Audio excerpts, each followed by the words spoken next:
අයිබෝන් සුබදේශන කාජින් අරබන්නනේ අපි දැන් සූදානම් වෙන්නේ ශ්‍රී ලංකා ජාතික සත්තු උද්‍යානයේ මෝස්සිංින්ට ආහාර දෙන්නයි.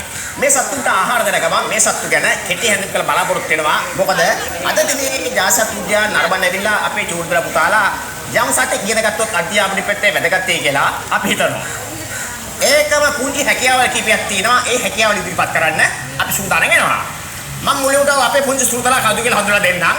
මේ ඉන්නේ බොතම් මම රෝහණ. එහෙනම් පුංචි අතුනාදත් අපේ සූතලා පිළිගන්නේ කියලා බවලා ගෙල්ල හිටිනවා.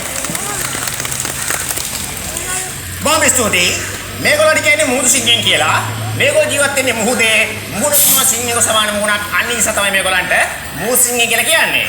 මේගොල්ලන්ගේ නිජීව වෙලා තියෙන්නේ උතුරු ඇමරිකාවේ කැලිෆෝනියාවේ බටුවිලාසන්නේ මුහුද තමයි මේගොල්ලෝ ජීවත් වෙන්නේ. මේගොල්ලෝ සීරපායි ගඩේට සත්ත්ව විශේෂයක් මේගොල්ලෝ පැටව බිහි කරන්නේ අපේ චූද්‍රපතලගේ කිරිබීල තමයි මේගොල්ලෝ ලොකු මහත් වෙන්නේ. මව් කුස තුල මාස 12ක් මන කාලයක් ඉඳලා තමයි මේගොල්ලෝ මෙලව එළිය දකින්නේ. මේගොල්ලෝ ඉපදෙනකොට මේගොල්ලන්ගේ බර කිලෝග්‍රෑම් 7ක් විතර එනවා. දිගංගල් 20ක් විතර එනවා. මේගොල්ලෝ විද්‍යාත්මක කියන සෙලපස් කැලිෆෝනියාස් කියලා. අපිට මෙයාව ලැබුණේ ජපානයේ නගෝයා සත්තු උද්‍යානයෙන් කියලා මේ වෙලාව මතක් කරන්න ඕනේ.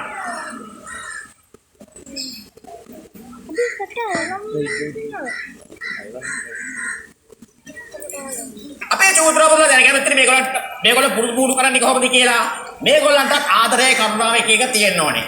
ආදරය කරුණාව දක්වලා තමයි අපිත් මේ සත්තුන් පුරුදු කරලා තියෙන්නේ.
ඔයගලන්ට පේනවා මගේ අතේ පුංචි රවුන්ඩ් වල කීපයක් තියෙනවා.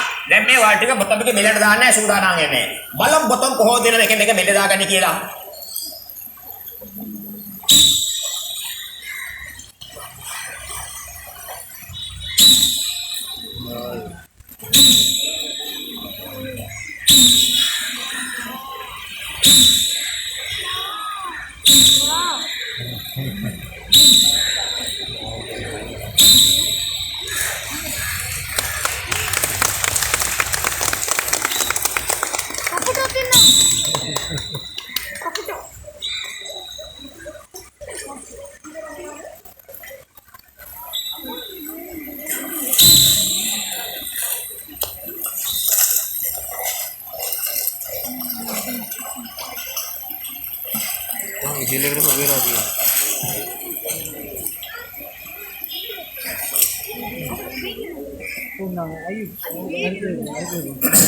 අපේ චූද්‍රපතල දැනගැනීමට මේගොල්ලෝ ආයු කාලය කොච්චරද කියලා මේගොල්ලෝ ආයු කාලය අවුරුදු 25 අතර වෙනවා.